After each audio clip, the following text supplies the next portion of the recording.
નમસ્કાર મિત્રો મિત્રો આજથી ટેકાના ભાવ માટે મિત્રો ઓનલાઈન રજિસ્ટ્રેશન ચાલુ થઈ ગયેલ છે.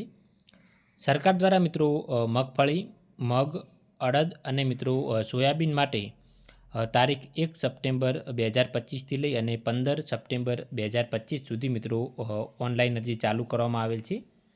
તો જે પણ ખેડૂત મિત્રોને ટેકાના ભાવે મિત્રો વેચાણ કરવાનું હોય તે ખેડૂત મિત્રો ઈ સમૃદ્ધિ પોર્ટલ પર મિત્રો ઓનલાઈન અરજી કરી શકે છે. જે ખેડૂત મિત્રો ને વીસી પાસે અરજી કરાવી હોય તો ત્યાં પણ કરાવી શકે છે. જો કોઈ ખેડૂત મિત્રોને પોતાની રીતે રજિસ્ટ્રેશન કરીને અરજી કરવી હોય તો તે ખેડૂત મિત્રો ઈ સમૃદ્ધિ પોર્ટલ પર જઈ અને મિત્રો ઓનલાઈન અરજી કરી શકે છે.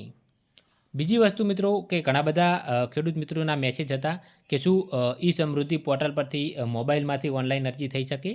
તો હા મિત્રો, હું અત્યારે જે આ વિડીયો બનાવી રહ્યો છું તે મિત્રો મોબાઈલમાંથી જ હું બનાવી રહ્યો છું.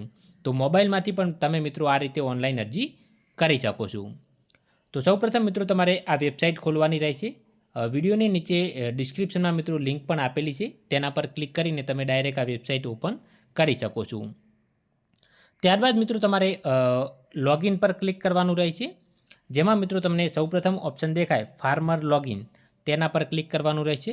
અથવા તો મિત્રો તમે ડાયરેક્ટ ફાર્મર રજિસ્ટ્રેશન નામનો એક ઓપ્શન જોવા મળે છે, તેના પર ક્લિક કરશો તો પણ ચાલશે. બેમાંથી કોઈ પણ એક જગ્યાએ મિત્રો તમારે ક્લિક કરવાનું રહેશે. આપણે ફાર્મર રજિસ્ટ્રેશન પર મિત્રો ક્લિક કરીએ તો ત્યારબાદ મિત્રો તમને આ રીતે એક સ્ક્રીન જોવા મળશે, જેની અંદર તમારે મિત્રો અહીંયા તમારો 10 આંકડાનો મોબાઈલ નંબર નાખવાનો રહેશે.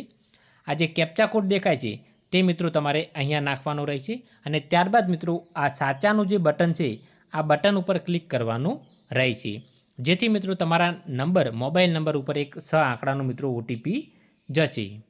તો આપણે હવે વિગતો ભરી લઈએ. તો મિત્રો મોબાઈલ નંબર નાખીને ક્લિક કર્યા બાદ સ્ક્રીન તમને આ રીતે જોવા મળશે, જેમાં તમે ઓટીપીથી પણ લોગિન કરી શકશો અને જો તમારે પાસવર્ડ ક્રિએટ કરવો હોય તો તેનાથી પણ લોગિન કરી શકશો. આપણે મિત્રો ઓટીપીથી લોગિન કરીશું. તો મિત્રો ત્યારબાદ તમારે મિત્રો આ ઓટીપી નામના બટન પર ક્લિક કરવાનું રહેશે, જેથી મિત્રો તમારા મોબાઈલ નંબર ઉપર એક 6 આંકડાનો ઓટીપી જનરેટ થશે. તો મિત્રો ઓટીપી લખ્યા બાદ તમારે લોગિન બટન પર મિત્રો ક્લિક કરવાનું રહેશે. તો મિત્રો ત્યારબાદ સ્ક્રીન તમને આ રીતે જોવા મળશે, જેમાં મિત્રો અહીંયા સૌપ્રથમ તમારે તમારું નામ લખવાનું રહેશે. અહીંયા મિત્રો તમને તમારો મોબાઈલ નંબર ઓલરેડી જે નાખેલો હશે તે બતાવશે. અહીંયા મિત્રો તમારે 12 આંકડાનો આધાર કાર્ડ નંબર નાખવાનો રહેશે. ત્યારબાદ મિત્રો વેરીફાઈ બટન પર ક્લિક કરવાનું રહેશે, જેથી તમારા રજિસ્ટર્ડ મોબાઈલ નંબર પર એક ઓટીપી જશે અને તે ઓટીપી મિત્રો અહીંયા તમારે નાખવાનો રહેશે. ત્યારબાદ મિત્રો આધાર કાર્ડ વેરીફાઈડ બતાવશે. ત્યારબાદ મિત્રો અહીંયા તમારે રાજ્ય પસંદ કરવાનું રહેશે, ગુજરાત, અને અહીંયા મિત્રો તમારે તમારો જિલ્લો પસંદ કરવાનો રહેશે. અહીંયા મિત્રો તમારે તાલુકો પસંદ કરવું અને અહીંયા તમારા ગામનું મિત્રો નામ પસંદ કરવું, જેથી મિત્રો અહીંયા તમને તમારી જે લાગુ પડતી હશે તે એપીએમસીના નામ મિત્રો અહીંયા તમને જોવા મળી રહે છે, જેમાંથી મિત્રો તમારે જે લાગુ પડતી એપીએમસી હોય તે મિત્રો અહીંયાથી પસંદ કરવી.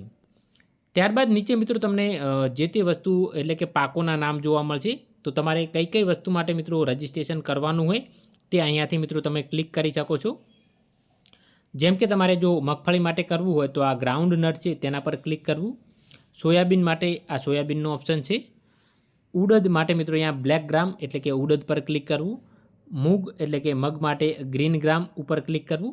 તો આ રીતે તમારે જે પણ ટેકાના ભાવ માટે મિત્રો ઓનલાઈન રજિસ્ટ્રેશન કરવું હોય તે મિત્રો અહીંયાથી તમે આ રીતે ટીક કરીને પસંદ કરી શકશો. આ રીતે મિત્રો તમે ટીક કરીને મિત્રો પસંદ કરી શકશો.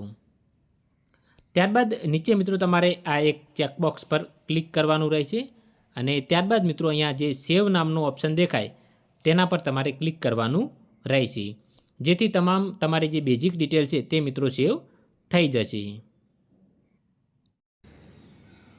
તો મિત્રો આગળની જે સ્ક્રીન છે તે તમને આ રીતે જોવા મળશે, જેમાં તમને સૌપ્રથમ તમારી બેઝિક ડિટેલ જોવા મળશે. જે મિત્રો તમે અગાઉ ડિટેલ ભરી છે જેના કારણે બધી ડિટેલ મિત્રો નીચે આવી જશે. તમારે ફક્ત ફાર્મર કેટેગરી એડ કરવાની રહેશે અને તે સિવાય તમારું જે સરનામું હોય તે મિત્રો તમારે લખવાનું રહેશે. ત્યારબાદ મિત્રો તમારે બેંક ડિટેલ ભરવાની રહેશે. તો આપણે બેંક ડિટેલ નામના ઓપ્શન પર ક્લિક કરીએ. તો ત્યાં મિત્રો સૌપ્રથમ તમારે તમારો એકાઉન્ટ હોલ્ડરનું નામ અહીંયા લખવાનું રહેશે, જેના નામે અરજી કરતા હોય તેનું નામ. અહીંયા મિત્રો IFSC કોડ લખી અને ફેચ બટન પર ક્લિક કરવાનું રહેશે. અહીંયા બ્રાન્ચ નામ અને બેંકનું નામ મિત્રો ઓટોમેટિક આવી જશે. અહીંયા મિત્રો તમારે બેંક એકાઉન્ટ નંબર લખવાનો રહેશે અને અહીંયા મિત્રો ફરીથી બેંક એકાઉન્ટ નંબર તમારે લખવાનો રહેશે. અહીંયા મિત્રો તમારે જે તે બેંકની તમે વિગતો ભરો તેની મિત્રો પાસબુક અહીંયા તમારે અપલોડ કરવાની રહેશે, જે તમે PDF ફોર્મેટ અથવા તો મિત્રો JPG ફોર્મેટની અંદર પણ અપલોડ કરી શકો, એટલે કે ઇમેજ પણ અપલોડ કરી શકો. ત્યારબાદ મિત્રો અહીંયા તમારે એડ બટન ઉપર ક્લિક કરવાનું રહેશે. તો ક્લિક કર્યા બાદ મિત્રો તમારી જે બેંક ડિટેલ હશે તે નીચે મિત્રો અહીંયા એડ થઈ જશે. અહીંયા તમને તમારી ડિટેલ જે તમે એડ કરશો તે તમામ ડિટેલ તમને ત્યાં નીચે જોવા મળશે, જેનું મિત્રો સ્ટેટસ તમને પેન્ડિંગ જોવા મળશે. તો ત્યારબાદ તમારે શું કરવાનું રહેશે, તેનું જે સ્ટેટસ હશે તે મિત્રો પેન્ડિંગ હશે. ત્યારબાદ તમારે સબમિટ બટન પર ક્લિક કરવાનું રહેશે. જ્યારે મિત્રો સબમિટ બટન પર ક્લિક કરશો ત્યારે જે તમારું પેન્ડિંગ સ્ટેટસ છે તે મિત્રો એક્સેપ્ટેડ એવું બતાવશે તમને. જો તમે મિત્રો અહીંયાથી સબમિટ બટન પર ક્લિક નહીં કરો તો જ્યારે તમે ઓનલાઈન અરજી કરવા જશો ને ત્યારે તમને તે ડિટેલ ત્યાં જોવા નહીં મળે. તો ફરજિયાત એડ બટન ઉપર ક્લિક કર્યા બાદ ફરજિયાત મિત્રો તમારે સબમિટ બટન ઉપર ક્લિક કરવાનું રહેશે. તેવી જ રીતે મિત્રો તમારે લેન્ડ ડિટેલ ભરવાની રહેશે. તો મિત્રો લેન્ડ ડિટેલની અંદર પણ ઉપર તમને તમારું નામ, ગામનું નામ, તાલુકો, જિલ્લો બધું બતાવશે. અહીંયા તમારે ખાતા નંબર લખવાનો રહેશે. ત્યારબાદ વેરીફાઈ બટન પર ક્લિક કરી અને મિત્રો અહીંયા સર્વે નંબર લખવાનો રહેશે. ત્યારબાદ અહીંયા મિત્રો તમારે એડ બટન ઉપર ક્લિક કરવાનું રહેશે અને એડ બટન પર ક્લિક કર્યા બાદ નીચે તમને મિત્રો જમીનની વિગતો જોવા મળશે.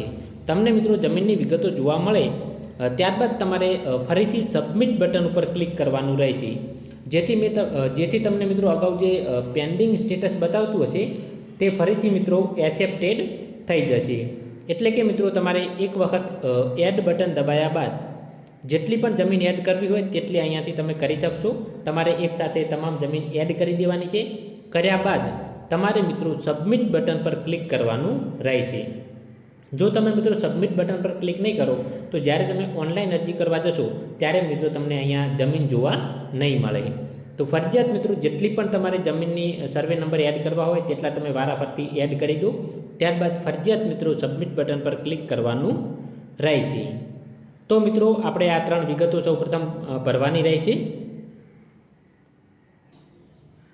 તો મિત્રો વિગતો ભરાઈ ગયા બાદ તમને અહીંયા જે 3 ડોટ દેખાય તેના પર તમારે ક્લિક કરવાનું રહેશે. અને ક્લિક કર્યા બાદ મિત્રો આ રીતે તમને એક ફાર્મર ડિટેલનો ઓપ્શન જોવા મળશે, જેમાં તમને મિત્રો એક અહીંયા એરો જોવા મળશે, જે એરો પર ક્લિક કરવાનું રહેશે. તો ક્લિક કર્યા બાદ તમને મિત્રો અહીંયાથી સ્કીમ સિલેક્શન પસંદ કરવાનું જણાવશે. જે બીજા નંબરનું ઓપ્શન દેખાય છે સ્કીમ સિલેક્શન, આ મિત્રો તમારે પસંદ કરવાનું રહેશે.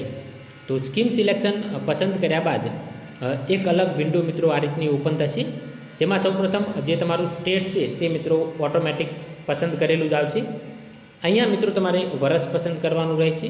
અહીંયા સિઝન પસંદ કરવાની રહેશે, ખરીફ વર્ષ 2025 સિઝન ખરીફ પસંદ કરવાની રહેશે. અને અહીંયા મિત્રો તમારે સ્કીમ એટલે કે જેની અંદર અરજી કરવાની હોય તે સ્કીમ મિત્રો પસંદ કરવાની રહેશે. આપણે મિત્રો અહીંયા યર પર ક્લિક કરીએ તો કંઈ બતાવતું નથી, કદાચ ટેકનિકલ કારણોસર હાલમાં મિત્રો અહીંયા કોઈ પ્રોબ્લેમ હોઈ શકે છે, જેના કારણોસર ડેટા જોવા મળતો નથી. આજે જ મિત્રો રજિસ્ટ્રેશન ચાલુ થયેલ હોય કદાચ આપણે 1-2 દિવસ રાહ પણ જોવી પડે. તો આ વિડીયોને મિત્રો આપણે અત્યારે અહીંયા રાખીશું. આ વિડીયોને મિત્રો આપણે ભાગ 1 તરીકે નામ આપીશું. અને જ્યારે મિત્રો અહીંયા બધું ડેટા બતાવવાનું ચાલુ થશે ત્યારે મિત્રો હું આ વિડીયોને અહીંયાથી કન્ટિન્યુ કરીશ અને ભાગ 2ની અંદર આગળ તમારે મિત્રો શું પ્રોસેસ કરવાની હોય છે તે જણાવીશ. તે પહેલાં મિત્રો તમને એક બીજી વસ્તુ બતાવી દઉં કે અરજીનું તમારે સ્ટેટસ ચેક કરવું હોય તો તમે કઈ રીતે કરી શકો. તો મિત્રો ફરીથી આપણને જે 3 ડોટ દેખાય તેના પર ક્લિક કરીશું. તેમાં આપણને મિત્રો એક એપ્લિકેશન સ્ટેટસ કરીને ઓપ્શન જોવા મળશે, જેની પર આપણે ક્લિક કરીશું. જેથી મિત્રો અહીંયાથી તમને એપ્લિકેશનનું જે સ્ટેટસ હોય તે જોવા મળશે. આપણે સૌપ્રથમ વર્ષ પસંદ કરીએ 2025. ત્યારબાદ સિઝન પસંદ કરીએ, ખરીફ, અને અહીંયા મિત્રો સ્કીમ પસંદ કરીએ. તો અહીંયા મિત્રો તમે જોઈ શકો છો કે અહીંયા મિત્રો સ્કીમ બતાવે છે કે PSS ગ્રાઉન્ડનટ એટલે મગફળી માટે પ્રોક્યુરમેન્ટ ખરીફ 2025. અહીંયા બ્લેક ઉડદ, સોયાબીન અને મિત્રો મગ, ગ્રામ મૂંગ એટલે કે મગ. તો અહીંયા મિત્રો તમને સ્ટેટસની અંદર બતાવે છે, પરંતુ જ્યારે તમે અરજી કરવા જાઓ ત્યારે કોઈ ટેકનિકલ કારણોસર હાલમાં મિત્રો ત્યાં બતાવતું નથી. તો તેના માટે આપણે રાહ જોવાની રહેશે. જ્યારે પણ મિત્રો આગળની પ્રોસેસ શરૂ થશે ત્યારે હું તમને ફરીથી વિડીયો બનાવીને બતાવીશ. ટૂંક સમય માટે મિત્રો આપણે